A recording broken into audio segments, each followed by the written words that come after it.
Okey ni guys, minggu depan aku ada job luar nak plaster rumah, nak pasang dengan cornice kan. Kita beli staging ni sebab apa? Sizing dia compact, boleh bawa letak dalam kereta. Tak perlu beli 4 wheel, beli staging.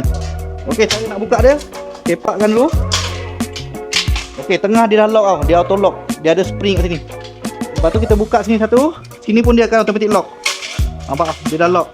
Buat kiri dan kanan. Lepas tu sini dia ada skru guys. Korang boleh ketatkan dia lagi lah. Lepas tu kita terbalikkan Okey, nampak tu. Memang solid metal jenis besi. Tak ada masalah, memang kuat. Nampak tau. Berat 70, berdiri pun steady guys.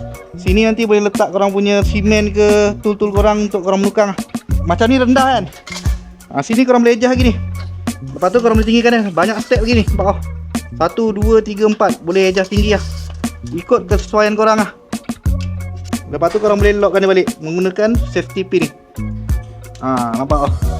So pada abang-abang yang tukang tukang-tukang kampung ke kan, better beli yang ni satu. Tak perlu nak menukang pakai kayu ke apa kan. Yang ni dah siap, boleh simpan balik, kemas. Meter dia pun tahan lasak, boleh tekan link kat bawah.